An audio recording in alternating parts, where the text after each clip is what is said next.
Tu me dis, Lola. Donc bonsoir à toutes et à tous. Merci d'être venus aussi nombreux pour ce apéro spécial initiative citoyenne. Juste pour ceux qui ne connaissent pas encore le format, je vous le pitch en 3 secondes.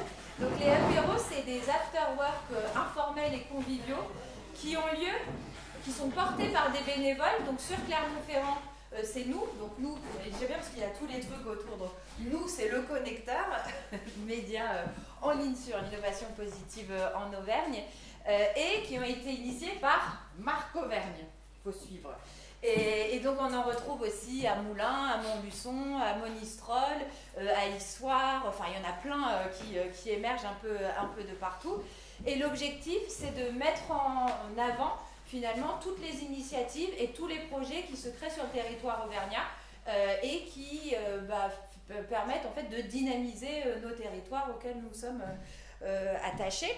J'ai pas mes lunettes, du coup il y a Jessica de Marc Auvergne qui est là. Et c'est son anniversaire, donc on lui souhaite un joyeux anniversaire. Le format, ce sont des pitchs des présentations, parce que c'est de 4 minutes, avec un petit temps de questions. Il y a généralement entre 5 et 6 projets. Et après, dans Apéro, il y a quand même... Raymond, quand on arrive à la bourre, on fait une entrée discrète.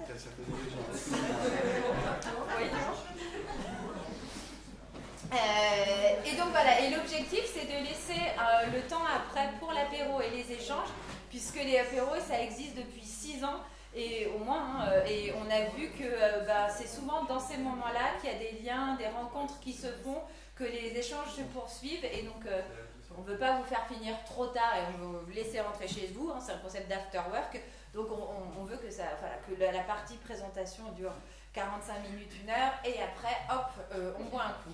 Pour ce apéro spécial initiative citoyenne du BEC, hein, du budget éco-citoyen 63, on fait en partenariat du coup avec Tychographie et donc Damien Caillard qui sera donc maître de cérémonie. Donc une fois que j'aurai terminé ce monologue, je ferai gardienne du temps. Et puis j'ai envie de dire peut-être que je dois m'arrêter là. Et donc là on a 6 pitchs. On a 6 pitchs. Voilà, on a 6 pitchs. Principalement sur le bec. Et il y a un petit bonus. Voilà, un petit teasing.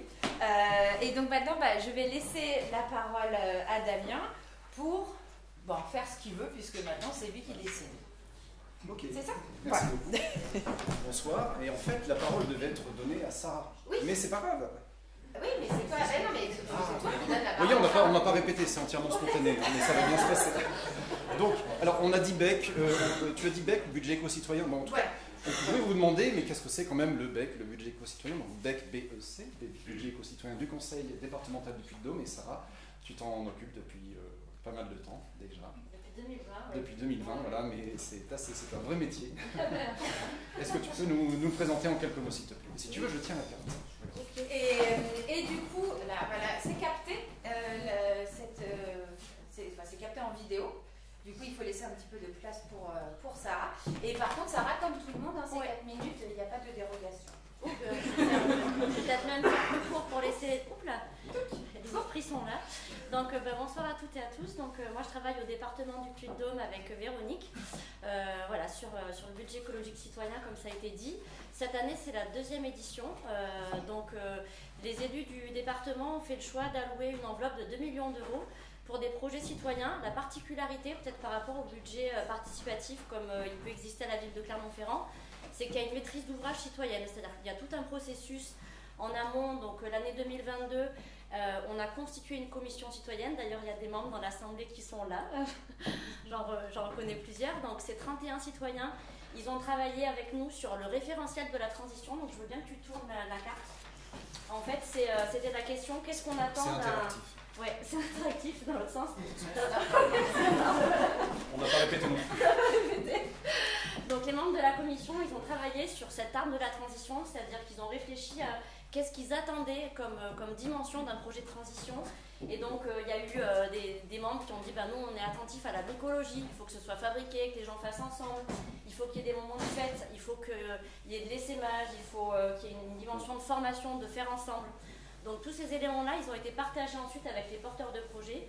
On a fait des ateliers, toujours en 2022, pour accompagner les porteurs de projets. Ils ont déposé leur projet, il y a eu une phase de vote. Donc cette année, sur la deuxième édition, on a eu 35 000 votes, pour vous donner une idée. Et puis les lauréats, maintenant, c'est l'année 2023, c'est la mise en œuvre des projets. Les membres de la commission continuent à les suivre avec nous. Et donc là, tu peux retourner la carte. Donc on a eu 77 projets lauréats, on a fait une carte. Ça, c'est pour le BEC 2. Alors on est sur le BEC 2, 77 projets. J'en ai un autre exemplaire, si ça vous intéresse, je pourrais la laisser, vous pouvez la regarder. Elle est disponible aussi sur le site de la plateforme. Et ça, c'était un outil pour les lauréats, pour communiquer sur leurs projets, et puis pour que vous vous rendiez compte que vraiment il y avait une volonté, il y a une volonté des élus départementaux qu'il y ait des projets sur tous les cantons. Donc c'est vrai que là, Clermont est là, il y a un petit tassement sur la première couronne, mais il y a aussi des cantons très dynamiques, comme le Livradois, Ambert, le Sancy. Et il y a des projets, voilà, sur tous les thèmes, donc les mobilités, l'eau, l'alimentation, les forêts, la biodiversité. Donc vous pouvez retrouver tous les projets sur la plateforme et surtout toutes les actualités des lauréats, parce que la particularité des projets du BEC, c'est que vous êtes invités à faire avec les gens, c'est des gens qui font. Alors dans les porteurs de projets, on a des associations, comme ce soir je crois qu'il y a la LPO, des associations qui ont des salariés qui font vivre le projet, puis aussi on a des collectifs citoyens, c'est Nora aussi peut-être qui parlera, c'est des personnes qui se sont dit tiens, en fait le département peut m'aider, moi j'ai une idée, et voilà. Et donc on a les deux profils de porteurs de projets, et en tout cas le point commun c'est que il y a des moments participatifs, là en ce moment sur Mars il y a plein d'ateliers de plantation, de grève, de taille, avec une dimension formative parce qu'on a le Conservatoire des espaces naturels qui est partenaire, il y a de l'expertise dans tous ces collectifs citoyens. Donc si ça vous intéresse, vous êtes les bienvenus. Voilà. Je fais court pour ne pas prendre trop de... Je n'ai même pas de questions à poser. Bravo. Merci. Est-ce que vous avez une ou deux questions pour Sarah au sujet de BEC? Je peux rester là. On peut prendre quelques questions. Comment on peut avoir les informations justement sur les projets sur lesquels on peut participer Alors sur la plateforme du BEC, donc si vous tapez sur internet budget éco-citoyen puis DOM, vous allez accéder à la plateforme et vous avez tout en haut de la plateforme une rubrique agenda où on met en ligne la date, les horaires, des informations pratiques, prenez des gants, prenez des pelles, voilà. Et le contact du porteur de projet, voilà. Donc toutes les informations sont vraiment en ligne. Puis si jamais il y a des choses qui vous manquent, n'hésitez pas à m'appeler. Donc nous on est vraiment avec Véronique, on est hyper joignable, donc soit par téléphone, soit par mail. Il y a une adresse bec63@puitdom.fr. Et puis le département, par le département vous nous trouvez, mais tout est sur la plateforme. Voilà, on essaye qu'elle soit le plus à jour possible. Je pense qu'on relèvera ces contacts dans l'article du connecteur. N'est-ce pas Pauline? N'est-ce pas Pauline? Pardon, j'ouvre une porte, du coup... On relèvera les infos de contact sur le connecteur. Okay. Est-ce qu'il y a d'autres questions? C'est le moment, on n'est pas là. Et tu restes un petit peu après? Oui, oui. Quand j'ai une question. Ah, oui. Est-ce qu'il y aura un BEC numéro 3? Bon, ça c'est pas à moi de l'annoncer, c'est mon élu, Monsieur Perret, qui est vice-président à la transition écologique au département du Puy-de-Dôme, qui voit tous les bénéfices de ces projets citoyens, tout ce que ça produit, et notamment tout ce que ça a produit sur le premier BEC. Et je pense qu'il est plutôt favorable à un BEC 3, mais je le laisserai l'annoncer lui. Voilà. Bon. Merci. Merci.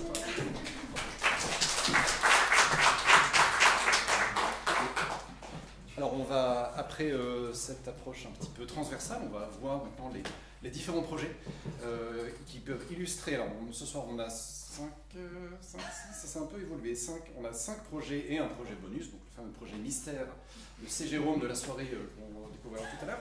Mais donc en attendant 5 projets du BEC. Alors un petit mot sur la notion de résilience territoriale, parce qu'on avait orienté cette soirée à la fois effectivement sur le BEC, la transition et la résilience territoriale. Ça fait notamment partie des éléments de communication que vous avez pu voir.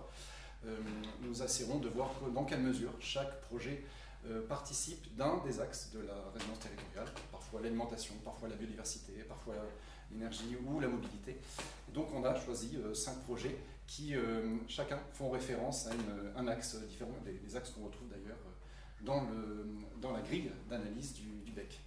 Voilà. Donc moi je suis Damien Keller, comme a dit Pauline. Je suis très heureux d'animer un petit peu cette soirée avec vous, pour vous et avec vous, chers amis lauréats. Un petit mot sur Tychographie. Donc moi j'étais il y a longtemps au Connecteur. Bon, mon cœur est toujours un peu au Connecteur, mais j'ai monté aussi un autre média parallèle, c'est un peu le jumeau maléfique du Connecteur, ça s'appelle Tychographie, et c'est un média numérique gratuit aussi comme le Connecteur qui parle de ces enjeux de résilience territoriale sur le Puy-de-Dôme. Ça s'appelle Tychographie, comme ça, et je serai heureux de vous en parler par la suite si vous le souhaitez. On va commencer avec Enora. Bien.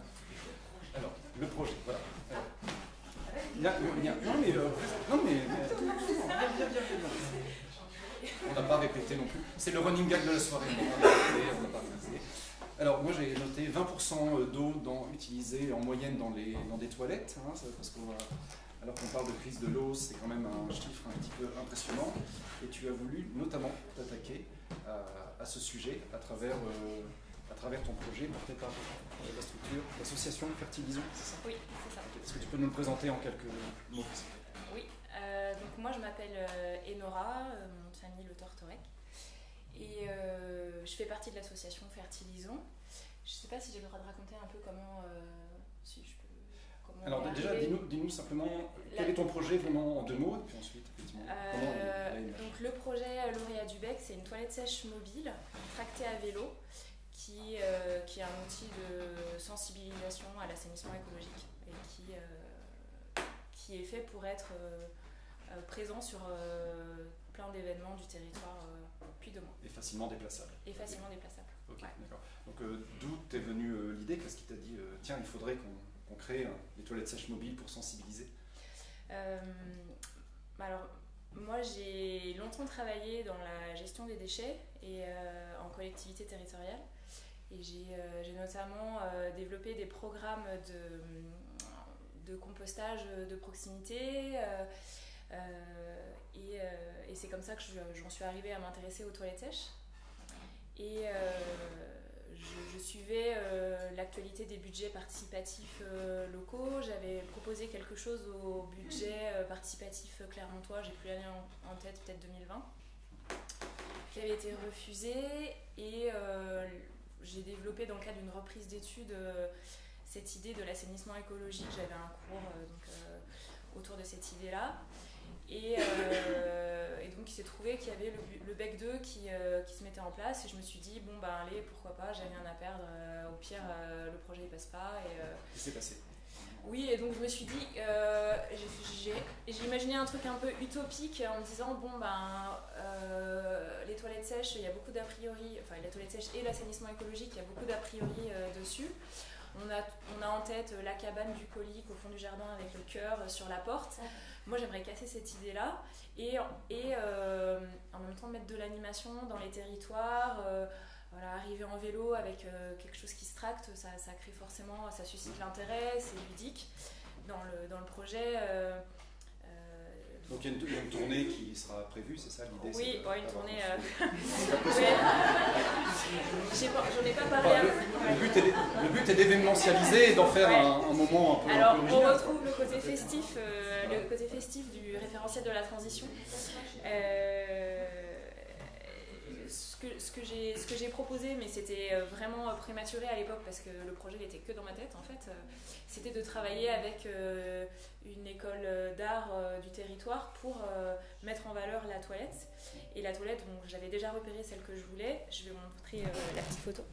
Est-ce que tu pourras nous dire à quels axes de résilience ou de transition écologique ça répond? On parlait de l'eau, mais il y a aussi d'autres sujets. En général, les toilettes sèches permettent de... Alors, c'est vrai que ça se rattache à la question de l'eau. Moi, ce qui me questionne, c'est le terme de résilience. Ouais. Alors, je suis allée rechercher un peu ce que ça voulait dire résilience, si c'était bien l'idée que j'en avais. Et résilience, c'est... 3 minutes, oula. Bon. Donc, pour moi, la résilience, c'est... On fait du curatif, on fait pas du préventif. On change pas le système et ses problèmes. On est dans la réaction et pas dans la prévention. Donc moi, je me situe plutôt dans une logique de sobriété ou de bifurcation écologique, de transition, enfin tous les termes qu'on peut trouver. Et donc ouais, moi la résilience, c'est pas quelque chose qui me parle et j'avais pas ça en tête. Moi, c'est la sobriété, le low-tech, la réappropriation par les acteurs locaux. Par rapport au sujet de l'eau, au sujet de la fertilisation après agricole, les sujets, effectivement, l'association, elle s'appelle Fertilisons, parce que, ça fait déjà 4 minutes, parce que ce sur quoi je veux mettre le doigt, c'est plus que l'économie d'eau, c'est aussi l'absence de régénération des sols. Et donc vous n'êtes pas sans savoir qu'il y a une deuxième limite planétaire qui a été dépassée en 2022, qui est sur les cycles sur l'eau, et il y avait déjà le cycle d'azote et du phosphore qui était dépassé. Et en fait, quand on regarde la biodiversité et le climat, c'est pas si grave que ça, si on en croit les chercheurs qui travaillent sur cette question. Ok, merci voilà. Laura. Si vous voulez voir les photos, on peut discuter. Non, reste. Il y a sûrement quelques questions de. Est-ce que vous voulez voir la photo de bravo, c'est un beau projet. Si tu veux, je peux comme la carte, oui, je peux montrer les photos, on peut les faire tourner comme tu veux. Voilà. Est-ce que vous avez la toilette extérieure, intérieure et posée. Donc il y a déjà comme des photos avec un vrai dispositif. Est-ce que vous avez des questions pour Enora sur son projet?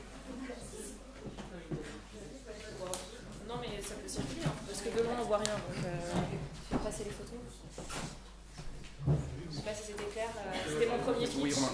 J'ai rien dit de ce que j'avais réfléchi. C'est à quoi j'avais réfléchi. Une question, là, on voit bien que ton projet il a une volonté démonstrative et potentiellement d'essaimage. C'est quoi l'essaimage de ton projet? Par qui il doit être approprié au-delà de l'aspect démonstratif?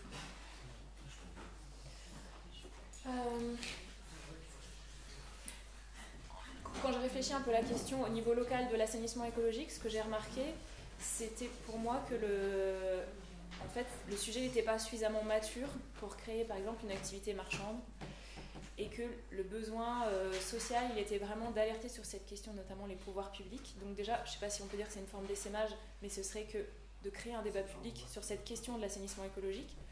Et je ne sais pas non plus si ça peut relever de l'essaimage ou pas, parce qu'il y a une petite centaine d'acteurs en France qui s'intéressent à cette question-là. Le Puy-de-Dôme, ça commence à monter aussi, mais bon, voilà, ça émerge partout. C'est la traversée du département que j'aimerais faire en vélo avec la toilette, parce que moi j'habite Clermont et que forcément avec une toilette tirée à vélo, je ne vais pas aller tous les week-ends à Thiers ou à Ambert, et donc l'idée c'était d'aller dans les territoires justement moins facilement accessibles pour moi et de créer l'événement autour de ça. Voilà, je ne sais pas si je réponds à la question, mais après, je n'ai pas du tout la prétention de vouloir exporter l'idée. Dans les pays scandinaves, ils utilisent les toilettes sèches depuis les années 70. Moi, j'ai une question, et justement, est-ce que tu avais pu essayer de trouver d'autres types de financement?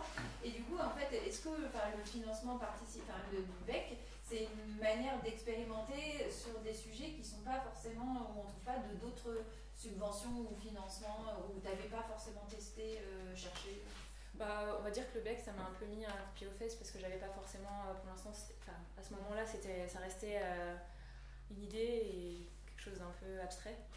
Et j'avoue que ça m'a, au-delà du financement que ça donne, ça offre une fenêtre de médiatisation. Si je suis là à parler devant vous, c'est grâce au BEC. Et j'ai pu aussi entrer en contact avec plein de gens, notamment des personnes qui travaillent dans le domaine de l'eau au département. Et peut-être qu'il peut y avoir une pérennisation, effectivement, au-delà du BEC, d'un partenariat avec des acteurs publics qui sont plus réceptifs à la question de l'assainissement écologique que ce à quoi je m'attendais. Une dernière question, peut-être? Oui, Eric. Est-ce que, pour créer l'événement, est-ce que vous avez pensé, imaginer les événements justement pour du coup diffuser largement le message? Je pense à des choses comme l'Europavox, où en fait les gens boivent beaucoup de bière, donc voilà. Ils fournissent de la matière première. On utilise des toilettes qui ne sont pas sèches, justement. Donc est-ce que sur ce type d'événement, il n'y a pas un moyen de de relayer à grande échelle le discours. Ouais, il y a de l'enjeu sur l'événementiel, mais je dirais c'est souvent on se focalise là-dessus, et puis en disant les toilettes sèches c'est que quand on ne peut pas faire autrement. Je pourrais parler des chantiers aussi, il y en a pas mal dans Clermont, à chaque fois vous verrez une jolie toilette chimique. Mais pour moi, l'enjeu c'est pas les 3 fois par an où on va sur un festival qu'il faut utiliser les toilettes sèches, c'est les utiliser chez soi, au travail, à l'école. Et j'aimerais que dans 10 ans, ça se soit développé comme le compostage de quartier s'est développé aujourd'hui. Moi, il y a 10 ans, je travaillais sur le développage de compostage. Tout le monde disait « ha, ça se fera jamais en ville ». Aujourd'hui, à Clermont, ça se développe. Il y a aussi des collègues de sous-produits de toilettes sèches qui se développent dans des grandes villes comme Bordeaux ou Grenoble. À Paris, il y a aussi il y a des logements qui se construisent avec des toilettes sèches et avec de l'assainissement écologique. Et c'est pas que les toilettes sèches, l'assainissement écologique. Mais du coup, pardon, j'ai perdu votre question. Les idées d'événements. Non, c'est parce que en fait vous. Ah oui, les idées d'événements, mais vous vouliez vous promener pour créer un peu l'événement. Par exemple, je suis déjà en contact avec les organisateurs du festival Bac in Town à la Fontaine du Bac. Là, c'est parce que j'y habite. Et ils sont super enthousiastes. Ils disent justement, on réfléchissait à. Et l'enjeu, c'est plus d'aller présenter ça aux visiteurs que de vraiment assurer un service de toilettes sèches. Il y a d'autres acteurs, la CDC, le Retour à la Terre, qui proposent ça. Et il y a même Stellinox qui est basé à Thiers, qui est un acteur de la métallurgie. Ils font plein de choses et ils font des seaux pour toilettes sèches. Personne ne les connaît et ils font ça depuis très très longtemps. Donc il y a déjà un peu un écosystème. Il y a déjà un écosystème et quand je cherchais moi mes copos à la série de Cournon, à chaque fois je croise des gens en camping-car qui habitent à côté. Il y a vraiment plein de gens en fait qui font ça. Merci Enora. Merci. Voilà. On va s'arrêter. Il faut qu'on tourne un petit peu. Bravo. Super. Et moi sera à votre disposition à la fin des pitchs pour suivre les échanges. Je fais des petits rappels. Oui, la petite transition. J'ai aussi le plaisir de pouvoir faire un entretien notamment avec Enora dans Antichographie. Ça fait partie des liens qu'on vous proposera par la suite. Johan, c'est à toi. Alors Johan, tu représentes l'association La Roue Tourne. Voilà.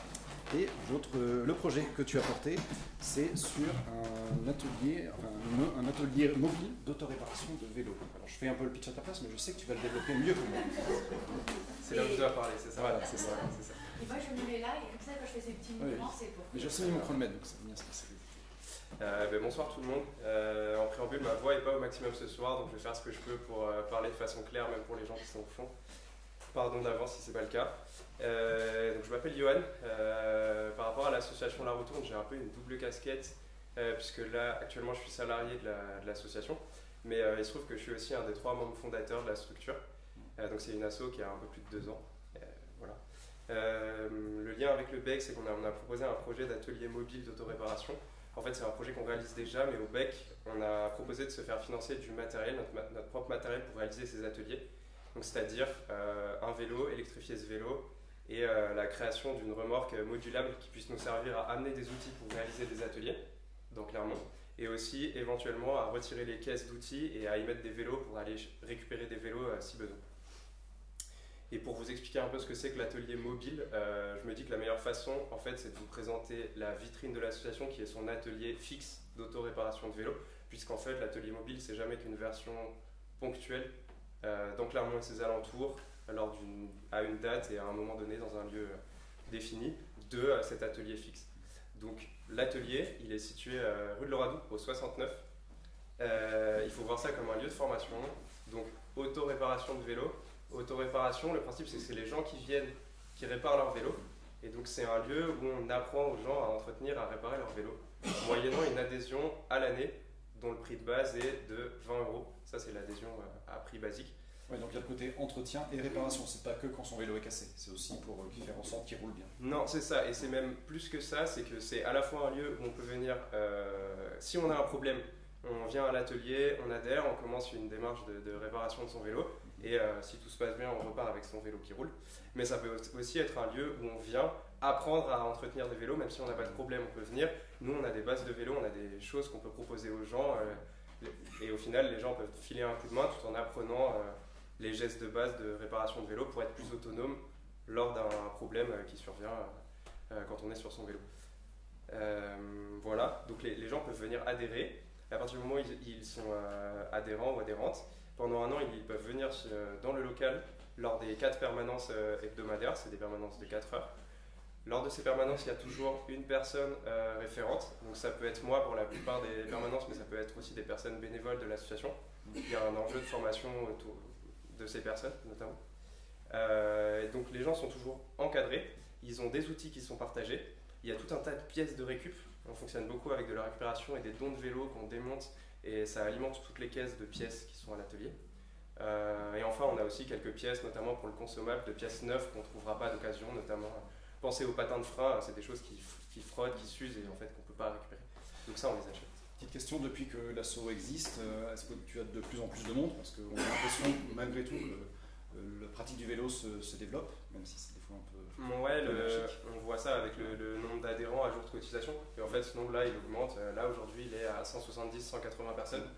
Donc ça veut dire que sur les 12 derniers mois, il y a 180 personnes qui sont venues à l'atelier au moins une fois. Et en général, c'est plusieurs fois, entretenir et réparer leur vélo. Voilà. Ok, et le projet mobile sera accessible quand? Enfin, quand est-ce que en fait, l'atelier mobile, c'est ce que j'expliquais dans ce qu'on proposait au budget éco-citoyen.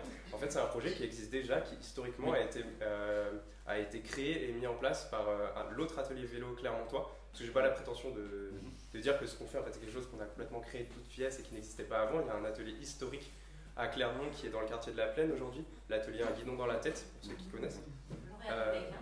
Comment?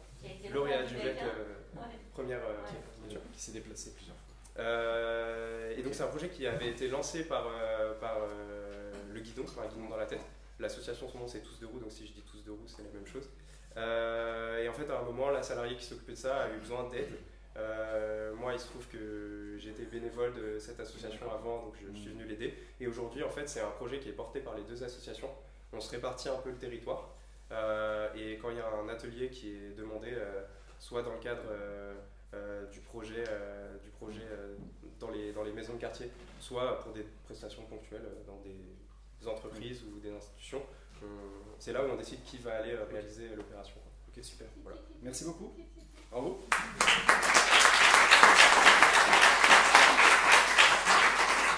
Cyclistes, non cyclistes, vous avez le droit de poser des questions.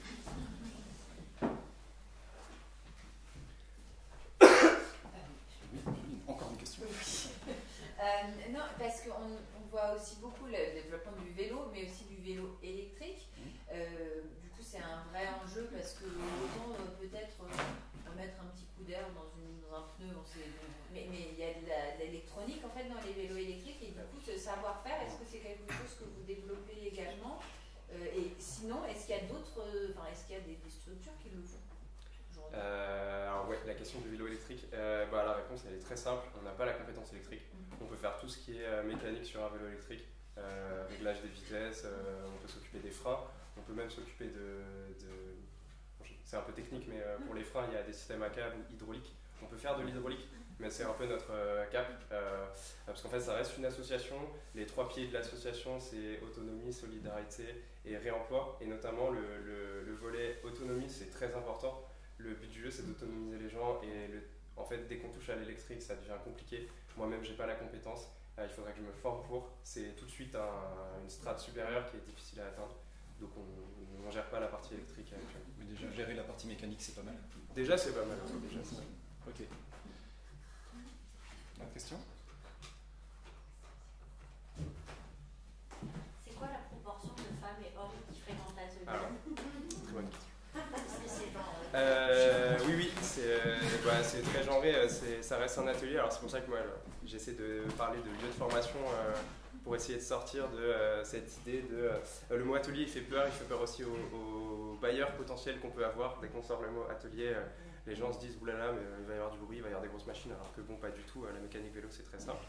Et donc pour revenir à la question du genre, j'ai pas les stats, on n'a pas fait de statistiques sur nos adhérents, mais si j'extrapole et je connais un peu les statistiques de base dans les ateliers, parce qu'il y a un réseau national d'ateliers de ce type-là, d'autoréparation, ça avait été fait par Un guidon dans la tête il y a quelques années, et je crois que c'était à peu près un tiers de femmes et 2 tiers de voilà. Et on s'est aperçu aussi, il me semble que en moyenne, les femmes réadhèrent moins que les hommes, ce qui veut dire qu'il y a un enjeu, même si il y a l'idée qu'on essaie d'accueillir les gens le mieux possible, et bien en fait reste un enjeu d'accueillir les femmes correctement. C'est un...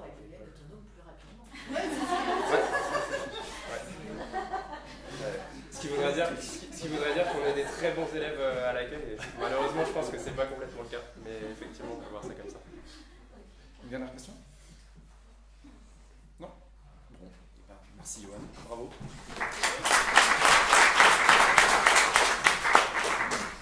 On va changer de thématique et parler un petit peu biodiversité. Sylviane, est-ce que tu veux nous rejoindre, s'il te plaît? Voilà, donc là, tu travailles pour une association qui est très connue. On va citer la LPO. Est-ce que tu peux nous dire le projet particulier que tu portes au sein de la LPO? Alors, moi, je porte le projet au sein de la LPO en tant que bénévole au centre de sauvegarde des oiseaux sauvages, puisque nous, on accueille au centre de soins que les oiseaux. On n'a pas l'autorisation de la DDPP pour accueillir autre chose que des oiseaux. Mais c'est déjà pas mal. Juste où se situe ce centre? Il y a un endroit. Alors, actuellement, le centre est sur la 4 voies entre les Cézaux et Auchan Sud, dans le grand carrefour. Là, on est juste dans le petit coin. Et on a un petit local, c'est pas très grand, et environ 11 petites volières et 4 grandes volières, plus salle de soins, salle de repos, etc. D'accord, donc vous accueillez des oiseaux blessés apportés par les gens? Des oiseaux blessés qui sont apportés par les gens, ou alors des petits, des tout petits, des oiseaux qui sont tout petits comme ça, qui ne sont pas plumés, qui sortent du nid et que les gens dénichent par hasard en coupant les haies quand il ne faut pas. Enfin bon, voilà. Et donc, le projet que je porte, c'est l'achat de matériel professionnel, parce qu'il faut dire que depuis que le centre a été créé en 1995, le nombre d'oiseaux a évolué de façon exponentielle, c'est-à-dire qu'au début on en accueillait 1000, autour de 1000, alors que l'année dernière on a atteint les 3500. Que les aléas climatiques n'arrangent rien, bien évidemment, les chaleurs, les orages de grêle qu'il y a eu l'année dernière du côté de l'Allier. Il y a 2-3 ans, c'était la chaleur, le pic de chaleur qui est arrivé au moment où les martinets, les hirondelles n'étaient pas encore volants. Donc ils avaient trop chaud sous les toits et ils tombaient, donc on s'est retrouvé avec 400 martinets à nourrir. Donc voilà, c'est quelque chose, je crois que c'est un sacerdoce à nourrir les oiseaux. Tu parlais aussi de destruction des haies. Est-ce que globalement la destruction des habitats est un souci pour les oiseaux? Tout le monde sait, je sais pas, on entend souvent dans les médias que la biodiversité des oiseaux, le nombre d'oiseaux est en chute libre, mais c'est le cas, hein, parce qu'on détruit les habitats. On détruit les haies, on détruit, les gens ils sont toujours avec la tondeuse là, donc il faut laisser, c'est un appel que je vous passe, hein, il faut laisser la pelouse avec des herbes, des fleurs sauvages pour que les insectes viennent, parce que c'est la nourriture des oiseaux. Nous on remarque que maintenant depuis quelques années, on reçoit des petits qui ont des carences. C'est-à-dire que les oiseaux, les parents, quand ils ont les petits, ils n'ont pas la nourriture adéquate pour qu'ils puissent se développer normalement. Et on a souvent des oiseaux avec des carences, donc on est obligé de leur donner des vitamines, etc. Parce qu'il n'y a plus assez d'insectes. Il n'y a plus assez d'insectes pour ça. Travailler toute la chaîne alimentaire. Donc voilà, notre projet, c'est donc là on est actuellement en train d'installer les terrariums qui permettent... C'est un immense merci au conseil départemental et aux citoyens qui ont voté, parce que franchement, ça nous donne une bouffée d'oxygène. Et comment les gens peuvent participer au projet? Alors, les gens, voir le site, les gens ils peuvent participer au projet. Vous pouvez devenir bénévole aussi, parce qu'on accueille des bénévoles qu'on forme régulièrement toute l'année pour venir nourrir les oiseaux. On fait la formation de contention des rapaces sur place. Et puis aussi, on manque cruellement de rapatrieurs. C'est-à-dire qu'on a les gens qui nous amènent les oiseaux. Alors, ce qu'on voudrait développer un peu, c'est arriver à faire des relais. Avoir un réseau sur tout le territoire. Voilà, avoir un réseau sur tout le territoire. Ça oui, parce que nous, on couvre les 4 départements. Le Cantal, Cantal, l'Allier, la Haute-Loire et puis le Dôme. Hein. Alors c'est sûr que pour faire revenir les oiseaux du Cantal, c'est pas toujours facile. Et donc on est plusieurs, par exemple, nous on a fait revenir une buse d'Issingeau, je vous donne un exemple, Issingeau, Pauillaguet où on a un veto qui nous sert de point de relais. Après, Pauillaguet venu d'Issoire chez moi, et chez moi au centre de soir. Donc il y a tout un relais à mettre en place. Donc voilà, tout un relais à mettre en place. C'est une logistique. C'est une logistique et c'est vrai que, bon, ce qu'on peut nous dire, c'est que, bon, à quoi ça sert de ramener un moineau, de faire des kilomètres pour ramener un moineau, mais je veux dire, si on ne le fait pas, qui le fera, voilà. C'était pas prévu. Bon, merci. On applaudit, c'est un sport qu'il J'avais eu la chance de visiter une clinique pour animaux dans Chamalières qui s'appelle Pense-Bête, voilà, alors qu'il n'est pas pour les oiseaux, mais on voit que c'est vraiment des endroits qui sont bien conçus tout en étant avec beaucoup de bénévoles, etc. Est-ce que vous avez des questions pour Bourgette? Oui. Si on a un oiseau en jardin, vous avez des horaires d'ouverture? On a effectivement des horaires d'ouverture, mais vous pouvez passer sans qu'on soit là parce qu'il y a des casiers à l'extérieur du centre et donc vous posez l'oiseau dans un casier, il y a des cadenas, vous fermez le cadenas et de toute façon nous on vient et quand on arrive on ramasse, la première chose qu'on fait c'est on regarde les casiers. Voilà. Et autrement en fait en hiver les horaires c'est 9h, 13h et de 14h, 17h. Mais en été, et puis c'est le dimanche aussi, enfin les samedis et dimanches, les jours fériés, il y a tout le temps quelqu'un, parce que les soins c'est tous les jours. Et alors l'été, c'est non-stop, de 8h le matin jusqu'à 20h le soir. Il y a tout le temps quelqu'un, les 7 jours de la semaine. De toute façon, il y a les détails sur le site. Si on oui, de toute façon, il y a le site internet. Vous avez aussi des conseils pour quand vous trouvez un oiseau blessé, parce qu'il ne faut pas faire non plus n'importe quoi, il faut le mettre dans un carton calme, enfin bon, il y a toute une procédure à respecter. Voilà. Une autre question? Juste, ils sont bien remis en liberté, ou après il reste, il n'y a pas un petit... Non, mais il reste pas, après parfois ils ne sont pas capables. Non, mais parce qu'il peut y avoir un oiseau qui n'arrive plus à voler éternellement. De toute façon, quand il n'arrive plus à voler, je veux dire, bon, suivant les blessures et tout, bon, un martinet par exemple, s'il a une aile qu'il a une fracture qui n'est pas réparable, bon, malheureusement, il est euthanasié, notre vétérinaire l'euthanasie, parce qu'un martinet, s'il n'a pas ses ailes, je veux dire, c'est un avion de chasse, un martinet, donc voilà. Et autrement, on les relâche dans leur habitat, on essaie de retrouver un habitat qui leur correspond.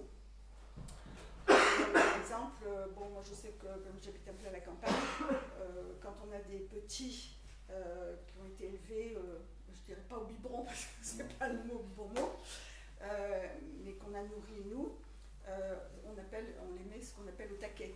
C'est-à-dire qu'on les relâche dans un habitat adapté, mais on leur laisse un peu de nourriture. Parce qu'ils n'ont pas été élevés par les parents, donc ils ne savent pas trop, alors on laisse un peu de nourriture, on laisse la cage ouverte, et puis après, bon, au début ils viennent chercher, et puis après ils retrouvent les copains, et puis voilà, ils font leur vie d'oiseau. Et sur 3500 oiseaux apportés l'an dernier, quel pourcentage peuvent être relâchés à peu près?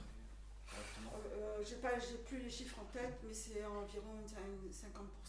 D'accord.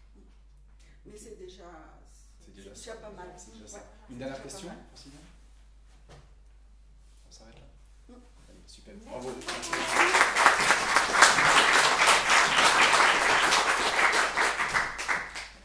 Hélène. On tourne et on va parler économie circulaire. C'est un c'est beau, hein, attention. Plus c'est spontané. Est-ce que tu peux nous présenter ton projet?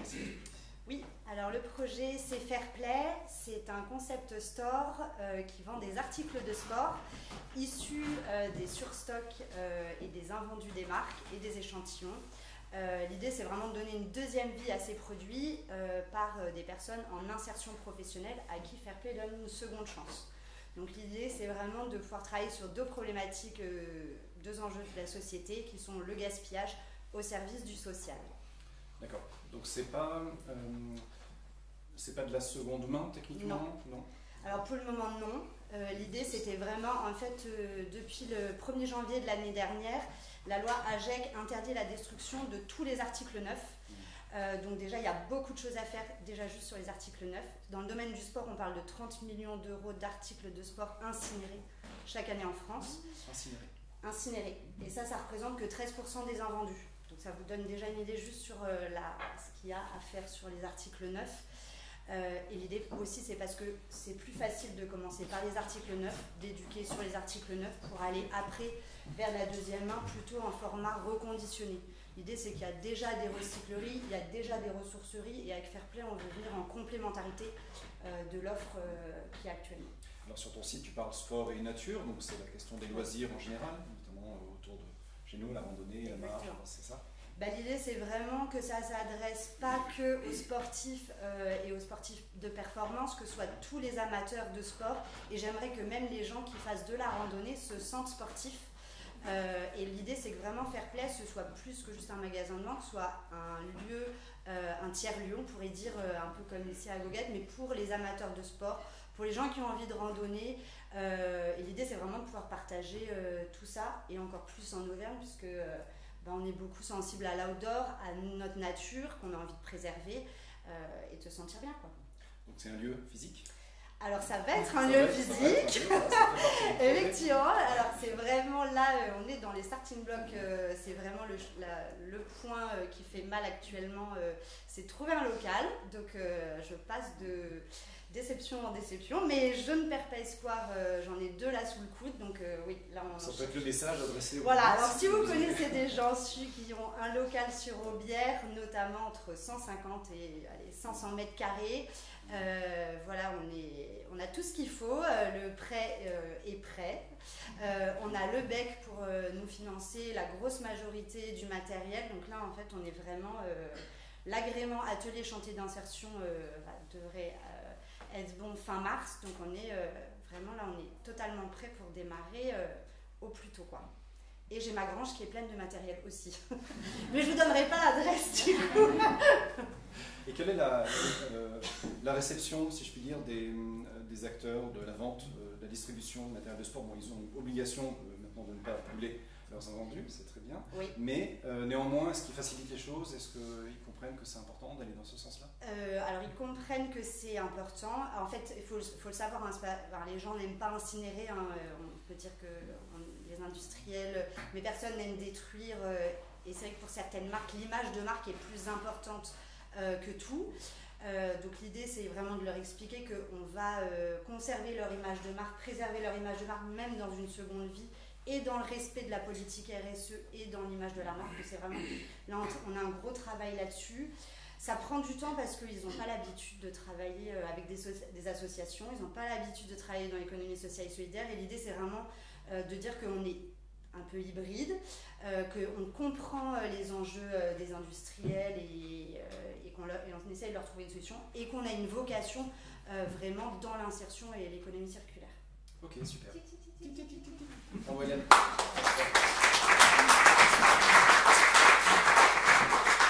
En attendant que le local soit trouvé, que le magasin ouvre, vous avez peut-être des questions. Peut-être au fond. Alors, j'ai 3 questions. Désolée, je ne peux pas tout faire maintenant. Dans la quatrième. Alors, du coup, première question, combien est-ce que vous êtes dans ce projet?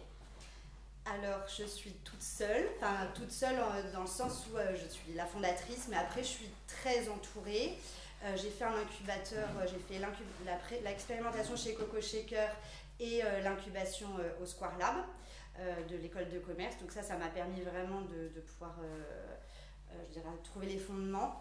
Et après, je suis très accompagnée, que ce soit par un juriste, un avocat, et pas mal depuis le début de bénévoles qui œuvrent, qui se sont vraiment rattachés tout de suite au projet, hein, que ce soit une graphiste qui a fait le logo, des étudiantes de Godefroy de Bouillon qui ont travaillé sur l'intérieur du concept store, un cabinet, le cabinet RH Partner qui nous accompagne sur les recrutements. Enfin, il y a une vraie mobilisation et c'est ça qui est vraiment hyper enthousiasmant. Donc, en vrai, je suis seule mais pas seule. Ok, super. Je sais pas. Du coup, changer de budget 3 questions. Vas-y. Je sais pas si vous avez le droit d'en parler, mais avec quelle marque du coup vous allez travailler? Alors, je fais un connaît pas trop parce que effectivement c'est un peu confidentiel, mais avec des gros distributeurs, alors locaux et nationaux. Et après l'idée c'est de travailler aussi avec des marques plus premium, des plus petites marques. On a eu par exemple, on a un partenariat avec Evo, les raquettes de neige dont la semelle est faite par Michelin. Et du coup, voilà, donc ça c'est des partenaires qu'on a, mais il y en a pas mal qui sont en cours. C'est des partenariats avec des distributeurs ou des fabricants, enfin des marques? Ça peut être les deux en fait. Alors c'est plus facile avec les distributeurs parce que l'image de la marque n'est pas en jeu. Donc avec les marques en direct, ça prend plus de temps parce qu'il y a plusieurs strates à convaincre. Voilà. Mais l'ouverture va permettre probablement d'autres partenariats. Ok, merci. Et du coup, dernière question, est-ce que dans un futur proche, j'espère que ça va avancer très vite pour le coup, est-ce que vous pensez mettre en place des partenariats spécifiques avec des clubs sportifs ou Alors, pas spécifique, parce qu'en fait l'idée c'est, comme je le disais, c'est vrai que je n'ai pas détaillé, mais l'idée que ce soit vraiment un épicentre du sport sur Clermont et que ce soit ouvert aux associations et aux professionnels qui ont envie de faire des ateliers et qui puissent venir parler de leurs associations et de créer des événements. L'idée c'est vraiment de créer aussi des événements ponctuels avec un petit peu de contenu pour mettre des sports en valeur, parce que l'idée c'est aussi qu'on augmente l'accessibilité au sport. D'où la notion de tiers-lieu. Exactement. Dernière question rapide, Eric. Oui, alors moi j'avais une question, mais qui vous avez déjà plus ou moins donné des explications, qui concernait le sourcing, en fait, savoir si vous étiez sur un sourcing vraiment territorial pour éviter des flux. Voilà. Et puis la deuxième question, et c'est plus par rapport aux lieux que vous cherchez. Est-ce que vous avez essayé de partir dans une démarche plutôt de lieu éphémère en attendant d'avoir trouvé votre... Alors oui, on l'a fait. En fait, on a eu un pop-up store au centre Jaude qui a été mis à disposition au mois de novembre. Donc ça a permis de tester en fait le projet vraiment dans une démarche d'expérimentation. Après, j'allais dire, on ne peut pas vraiment le faire sur du long terme parce que ce sera un atelier chantier d'insertion. L'objectif numéro 1 de Fairplay, c'est justement l'insertion professionnelle, et l'idée c'est quand même d'avoir un lieu qui soit structuré et qu'on puisse vraiment développer le parcours d'insertion de nos salariés. Donc on peut combiner les deux, mais il faut vraiment qu'il y ait un lieu qui soit fixe. Et très vite sur le sourcing ensuite. Et très vite sur le sourcing, alors oui c'est une vraie question, mais aujourd'hui il y a peu, enfin localement il y en a peu. On sait que les décisions elles sont plutôt centralisées sur des entrepôts logistiques. On essaiera au maximum de limiter les flux, mais on en aura quand même. Aujourd'hui, il faut le savoir, il y a des échantillons qui vont même dans d'autres pays européens. Donc déjà, même en les faisant venir chez Fairplay, on diminuera l'empreinte carbone. Okay. Merci, bravo.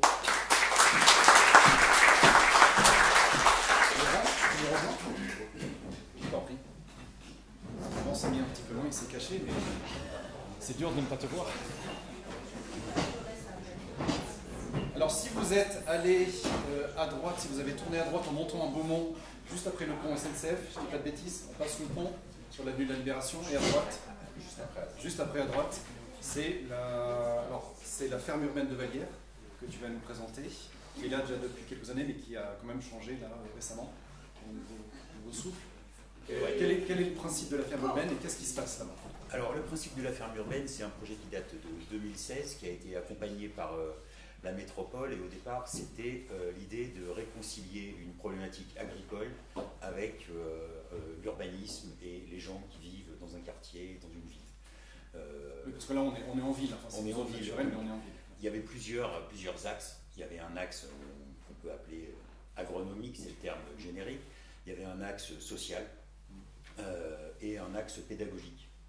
Donc sur la partie botanique, il y avait plusieurs choses qui me préoccupaient. C'était déjà de remettre en place le système de polyculture élevage en ville, parce que toutes les initiatives, on s'aperçoit que quand on veut faire de la production biologique, on a toujours un problème de ratio carbone-azote qui n'est jamais respecté. En Bretagne, on importe du carbone par camion entier.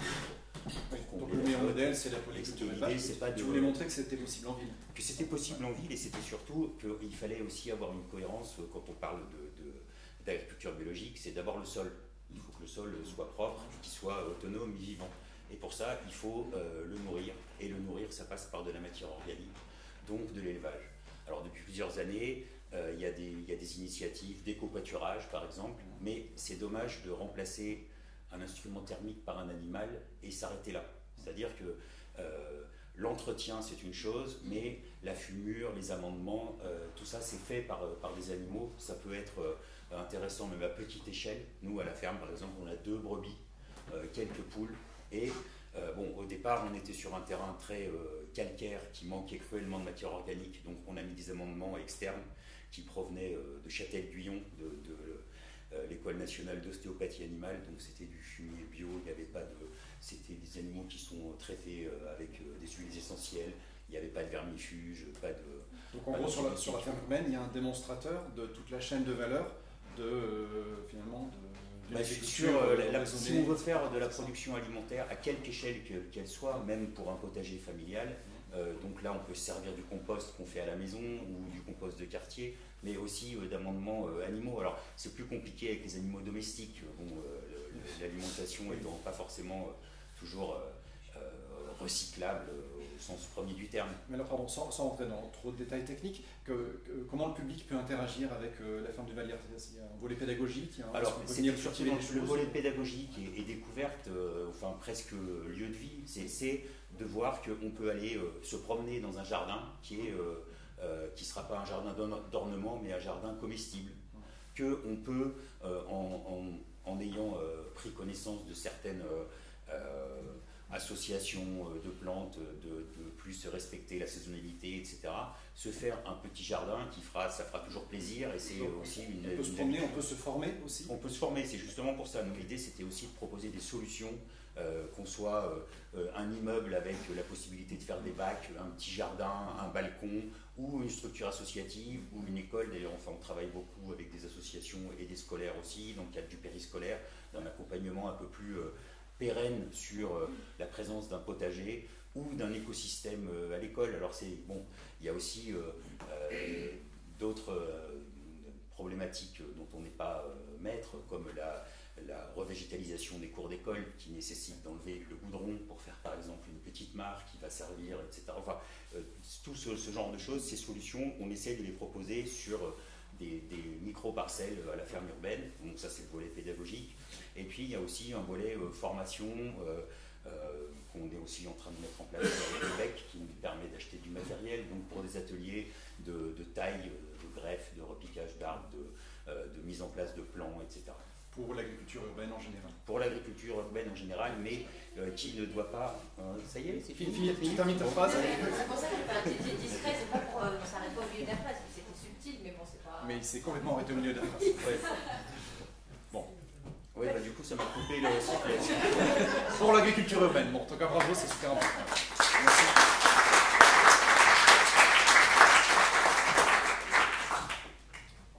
Qu'en pensez-vous? Est-ce que vous voulez en savoir plus? Et Nora?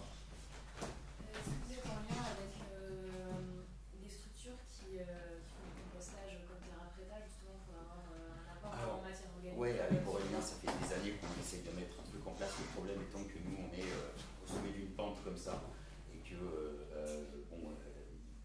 ils avaient une philosophie que je respecte de ne pas utiliser de moyens thermiques pour transporter le compost, et du coup c'est pas bien possible. Mais par contre, on a mis en place des bacs de compost avec la métropole, et les gens du quartier viennent, voilà. Et oui, on essaye de travailler à tous les échelons en fait, qui permettent de faire vivre le sol et le plus, avec un éco-bilan le plus neutre possible. Ok, donc c'est un point de dépôt de déchets, c'est un point de dépôt d'épluchures, etc. Roxana. Je pense que votre initiative est très intéressante. Vous savez qu'il y a un réseau des jardins partagés actuellement, et votre expérience pourrait être utile à d'autres petits jardins. Là, ils peuvent venir nous voir, bien sûr. C'est vrai qu'il y a d'autres initiatives d'agriculture urbaine, à Beaumont par exemple, et on n'a pas parlé de Landestini qui a repris en quelque sorte et relancé le projet. Oui, c'est la deuxième phase en 2021, et du coup ça nous a donné une espèce d'autonomie et puis aussi un impact médiatique un peu plus important, et ce qui permet aujourd'hui de pouvoir vraiment dépasser la phase du départ des balbutiements et puis d'un certain nombre d'années aussi pour faire en sorte que le sol soit vivant et qu'on puisse avoir des résultats qui soient probants, parce que ça ne se fait pas du jour au lendemain. Il nous a fallu 4 ou 5 ans pour que maintenant on puisse cultiver des choses qui soient qui ressemblent un peu à une production. En tout cas, c'est pas que à Vallières qu'on trouve sur Clermont des initiatives comme ça. Dans le quartier de Vallières, il y a les jardiniers des Pays d'Auvergne, il y a des jardins partagés un peu au-dessus. Il y a de plus en plus de monde qui expérimente diverses choses. Une autre question. Oui, Pauline. Mais du coup, la ferme urbaine, c'est un démonstrateur, ça n'a pas vocation à une commercialisation de la production. Non. Et personnellement, moi, c'est quelque chose qui me paraît difficile. Enfin, la production alimentaire à grande échelle en ville, si on veut faire du bio, il y a eu des expériences à Albi notamment, il y a eu un truc intéressant il y a 7-8 ans où on a installé des maraîchers bio, parce qu'on parle toujours de ceinture maraîchère, c'est un terme depuis 15 ans, mais ça s'est arrêté à Albi, ça ne marche pas. C'est-à-dire, on ne peut pas dire à un gars, parce qu'il y a aussi un problème de logistique, c'est-à-dire si on veut nourrir des écoles, si on veut nourrir des EHPAD, des structures, etc., ça veut dire ressaisonnaliser aussi le fonctionnement de toutes ces structures, ça veut dire des problèmes de stockage. Donc la solution qui a été trouvée dans les expériences comme ça, c'est de faire des espèces de plateformes, mais on revient à de la monoculture, pas intensive, mais je veux dire, le gars qui va faire des carottes pendant 4 ans sur son sol, il va faire des carottes pendant 4 ans, puis après il ne fera plus rien parce que le sol est épuisé, et ça c'est compliqué, et c'est ce qui fait qu'à Albi ça s'est arrêté aussi. Enfin, l'agriculture en ville, si on veut faire du bio et un truc cohérent, et on fonce le plus une fois de plus, c'est polyculture élevage, voilà, avec des rotations. Et idem dans les jardins partagés à grande échelle, c'est-à-dire que l'idéal, ça serait que les parcelles elles soient tournantes, que quand on fasse un jardin partagé, il y a des gens qui se disent moi cette année je vais faire des patates et du lin ici, moi je vais faire autre chose, puis l'année d'après on fait tourner, on met des poules par-dessus, et les jardins peuvent vivre, parce que fatalement, si chacun fait le truc dans son coin, même avec force, convivialité, etc., je parle juste en termes agronomiques, au bout d'un moment ça s'arrête. Enfin, il faut remettre... Donc en attendant, on peut venir voir un petit peu ce qui se passe grâce à la programmation que tu as sur ton site. On va s'arrêter là parce qu'on a encore un autre projet, mais merci beaucoup Laurent et bravo.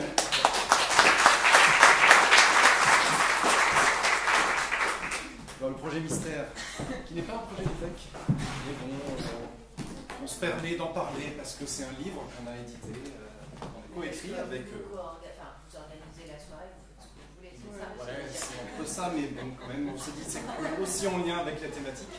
Marie-Pierre, c'est un livre qu'on a coécrit, qui est là, voilà, si on ne le fait pas, qu'il fera, avec Marie-Pierre et Virginie qui n'est pas avec nous ce soir. Marie-Pierre, tu peux nous en dire un petit peu plus? Voilà, donc pour parler de ce livre, j'avais envie de commencer par vous parler d'une notion dont on parle souvent parmi les gens qui réfléchissent, qui théorisent sur toutes ces questions d'écologie, d'environnement et tout ce qu'il faudrait faire. Et cette notion, c'est le triangle de l'inaction. Alors qu'est-ce que c'est le triangle de l'inaction? C'est l'idée qu'en gros, il y a 3 sphères de gens qui peuvent agir sur ces questions-là. D'une part, les acteurs publics, la puissance publique. Le deuxième acteur, ça serait le monde économique. Et le troisième, c'est la société civile, les consommateurs, les citoyens, nous. Voilà. Le problème étant que souvent les gens ils se disent mais c'est pas à moi de commencer, c'est plutôt à l'autre sphère qui a beaucoup plus de pouvoir que moi. Et l'autre sphère dit non, c'est plutôt le monde économique, etc., etc. Et du coup, à la fin, personne ne fait rien. Le triangle de l'inaction. Et donc, c'est un peu ce qui est adressé. Alors, voilà, nous, notre idée, c'est de prendre les choses à l'inverse et de montrer qu'il y a aussi, sur les territoires, un peu partout, ce qu'on pourrait appeler un triangle de l'action. C'est-à-dire qu'on a des gens qui se disent... c'est pas forcément aux autres d'agir, c'est plutôt à moi à faire le premier pas parce que je suis bien placée, parce que j'y crois, etc. Et qui sont un peu des pionniers, des gens qui sont un peu leaders, un peu en avance de phase sur tout le monde. Et c'est des gens qui se disent si on ne le fait pas, qui le fera? Voilà. Et donc ce livre qu'on a écrit à 3, c'est un petit peu mettre en valeur ces personnalités et se dire que, en fait, ce qu'on a voulu faire, c'est entrer dans la question de la résilience du territoire. Alors non pas par ces thématiques que sont la biodiversité, l'eau, l'énergie, etc., mais par l'humain. C'est-à-dire que voilà, il y a toutes ces questions-là à traiter, mais pour les traiter, il faut des gens. Et ces gens, on est allé les voir. Alors on a pris au hasard un territoire, l'Auvergne, au hasard parce qu'il se trouve que c'est celui qu'on connaît le mieux puisqu'on y vit. Et on est allé voir, on a choisi exactement 37 personnes dont on a repéré qu'elles avaient un rôle ou qu'elles jouaient un rôle ou qu'elles étaient engagées sur toutes ces questions de transition et de résilience du territoire. Et on a voulu voir donc non pas quelles solutions elles apportaient à telle ou telle thématique, mais comment elles vivaient ça, quel était leur vécu, quel parcours elles avaient, pourquoi elles étaient à cet endroit-là, pourquoi elles agissaient, quelles difficultés elles pouvaient rencontrer, quel regard elles avaient sur tous ces enjeux, et voilà, enfin, toutes ces questions finalement. Ça passe par une série d'entretiens, chaque personne, voilà. quelques pages d'entretien. Le résultat, c'est une grosse trentaine d'entretiens, donc sous forme de rencontres, portraits, entretiens. Et puis entre ces entretiens, il y a des petits commentaires de nous trois, on s'est réparti tout ça. Et finalement, pour terminer, alors évidemment, on a plein de constats qui sont issus de toutes ces rencontres. Et dans les conclusions que vous pourrez lire dans notre ouvrage, il y en a une que j'ai envie de partager avec vous. C'est l'idée que derrière ces gens qui sont vraiment leaders, qui sont moteurs, qui sont un petit peu en avance sur tout le monde, finalement tout le monde peut trouver sa place, même chacun à son échelle, qu'elle soit grande ou petite, et s'engager, agir et finalement trouver sa place dans le fameux triangle de l'action. Voilà. J'espère que ça nous inspirera. Merci beaucoup.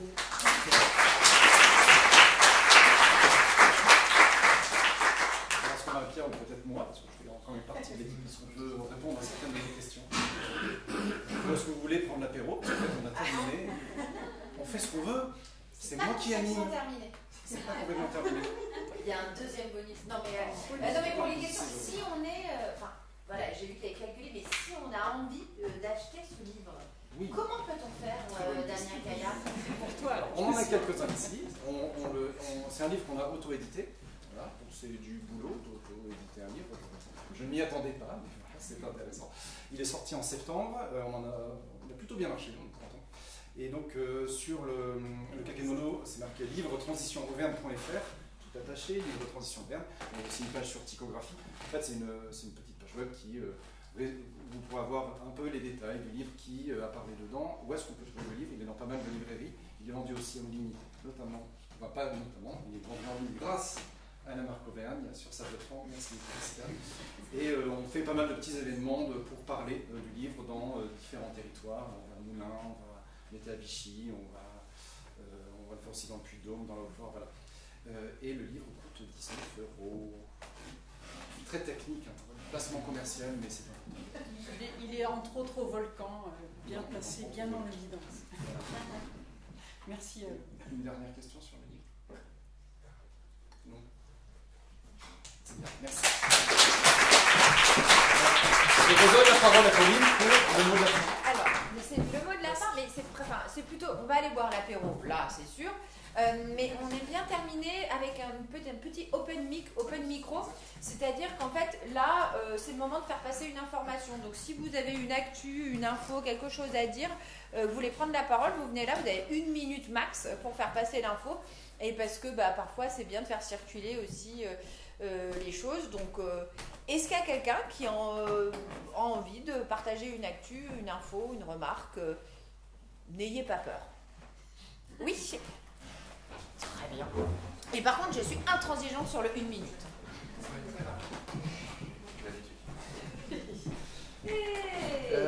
Bonsoir à tous et à tous. Donc moi c'est Valentin, je suis conseiller formateur à BGE, donc un réseau associatif qui accompagne les porteurs de projets dans leur création d'entreprise. Et comme j'en ai pas assez, donc j'ai un autre projet que j'ai avec le réseau des cigales. Peut-être qu'il y en a qui sont familiers avec ce réseau. J'ai eu l'information il n'y a pas très longtemps, peut-être qu'il y en a qui sont déjà au courant, mais donc il y a un nouveau club d'investisseurs qui va se créer, en tout cas qui est en train de se créer sur Clermont. Donc réunion prévue le 24 mars au Café Les Augustes à 20h. Voilà, c'est juste pour vous partager cette info sur la perspective d'une ouverture ou la création d'un nouveau club Cigale d'investisseurs. Merci beaucoup. Est-ce qu'il y a quelqu'un d'autre qui veut faire circuler une information? Allez.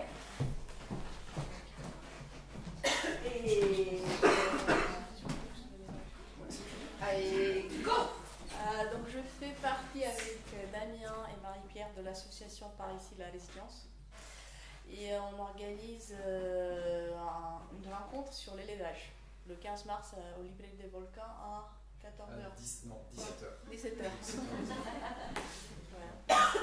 Pour compléter, c'est des rencontres qu'on fait tous les mois jusqu'en juillet au Volcan, c'est en milieu de mois à peu près.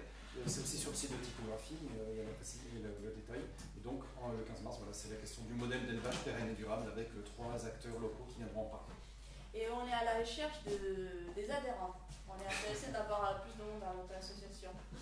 Et voilà.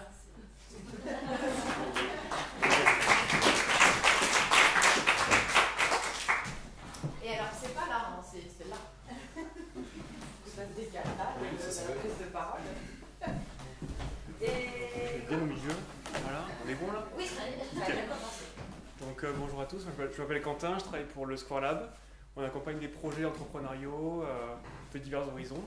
Et ce week-end, donc vendredi et samedi, c'est pas le week-end d'ailleurs, hein, c'est la fin de semaine, il y a un de nos projets qui s'appelle Flatté, qui est aux Galeries Lafayette et qui vend en fait de la lingerie d'allaitement. Donc si vous êtes maman et que vous allaitez actuellement, que vous connaissez une maman qui allaite, n'hésitez pas à lui rendre visite au rayon lingerie. Et qui est absorbante comme Oui. les soutiens-gorge de Effectivement. règles. Enfin, comme des clubs de règles. On a dit qu'on avait pas trop technique. Parce que c'est joli, c'est la lingerie qui est absorbante. C'est des très beaux produits, voilà. Vraiment, allez-y, même si vous n'en portez pas d'ailleurs, n'hésitez pas. Bravo pour les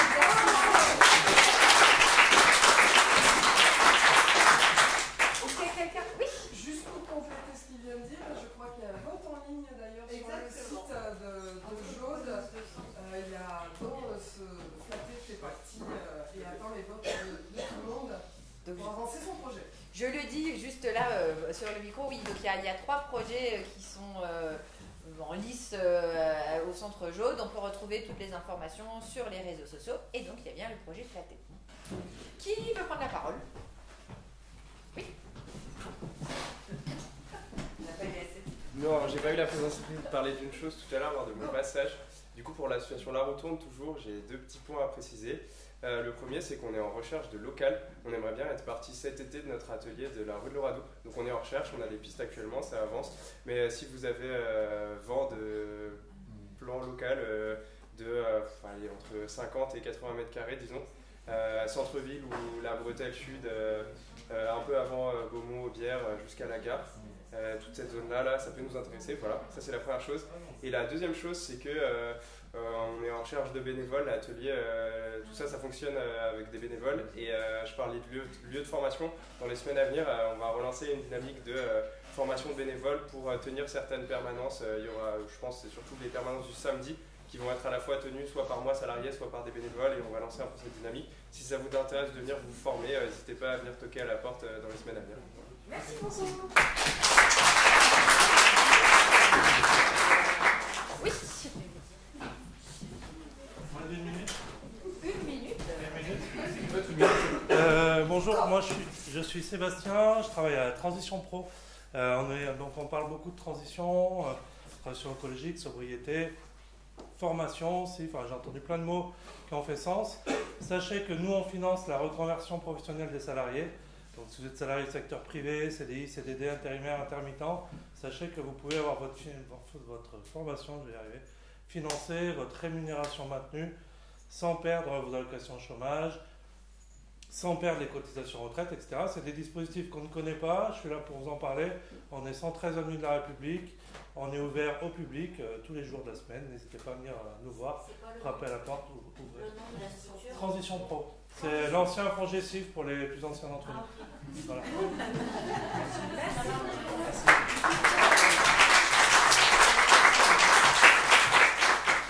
Et dans les tuyaux, il y a un EPERO qui devrait un peu se faire en partenariat avec Transition Pro sur la reconversion.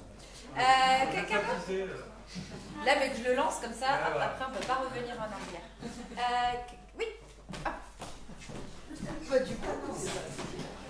Voilà, je voulais juste vous dire que samedi, là, c'est la nuit de la chouette. Oui. Et donc, alors il y a plusieurs animations dans la région du Puy-de-Dôme, mais il y en a une particulièrement où le centre de sauvegarde sera présent. C'est à la maison des espaces naturels dans les bois de la Comté, derrière Vic-le-Comte, en montant sur Salède. Et donc, il y a au Café Ornito, il y a un atelier nichoir pour les petits, il y a des balades accompagnées dans la forêt, il y a le centre de soins, et surtout en fin d'après-midi, il y aura un relâché des oiseaux qui ont été soignés au centre, c'est essentiellement des rapaces, hein. Donc entre 17h et 18h. Donc voilà, à partir de 14h samedi.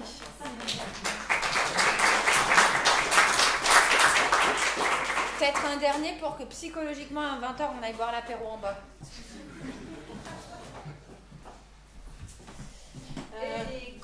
On a parlé d'économie circulaire, donc juste pour info, en fait, j'organise une fresque de l'économie circulaire le 13 mars avec Damien. Si c'est disponible à la base. Je viens, mais je sais. Voilà, Damien, d'autres personnes. Voilà, c'est chez Appui Créateur. Voilà, il y a un événement sur LinkedIn, sinon vous pouvez me voir, venir me voir. Voilà, pour information. C'est comme la phase du climat. C'est comme la phase du climat, ça dure 3 heures, il y a un système de cartes. Après, voilà, je peux faire quelque chose un peu peut-être sur les initiatives locales. Bon, voilà. Ok. Merci.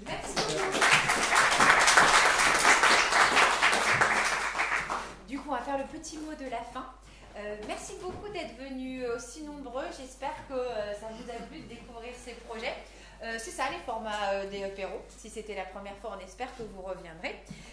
Aussi, c'est important de dire, la Goguette régulièrement, nous a déjà accueillis plusieurs fois, nous accueille gracieusement.